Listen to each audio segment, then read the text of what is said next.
ये नौशेरो Firoz motorway police की जानिब से IG AD Khawaja, additional IG Shahid Hayat, DIG Mohammad Saleem और सेक्टर कमांडर सज्जाद हुसैन भट्टी के अहकामात की रोशनी में DSP motorway police Asadullah Abro, inspector Rashid Ali Shah और एडमिन ऑफिसर अब्दुल रशीद सैतो ने आज रोड पर मुसलसल दूसरी लाइन इस्तेमाल करने वाली गाड़ियों के खिलाफ सख्त कानूनी कार्रवाई शुरू कर दी है। इस सिलसिले में कई गाड़ियां 24 घंटों के लिए बंद की गयी और जुर्माने भी आयद किए गए। मोटरवे पुलिस के अफसरान ने होटलों, पेट्रोल पंप्स और दूसरे मकामात पर ड्राइवरों और दूसरे लोगों को ब्रीफिंग देते हुए बताया कि धुंध का मौसम है, लिहाजा तमाम गाड़ियों में फॉग लाइट्स लगवाएं, गाड़ी एहतियात से चलाएं, ओवर स्पीड न करें, हेलमेट और सीट बेल्ट का इस्तेमाल करें, गाड़ियों पर मुकर्ररा हद तक वजन उठाएं जिससे आपकी गाड़ी और रोड को नुकसान नहीं होगा और हादसा से भी महफूज रहेंगे। Report Junaid Khanzada, city news, Nowshera Feroze. हम लाते हैं टॉप न्यूज, आपके फेवरेट टॉक शोज और अनलिमिटेड एंटरटेनमेंट सिर्फ यूट्यूब पर।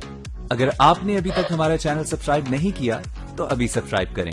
और बेल आइकॉन को क्लिक करके हमारी लेटेस्ट वीडियोस के बारे में अपडेट जानें।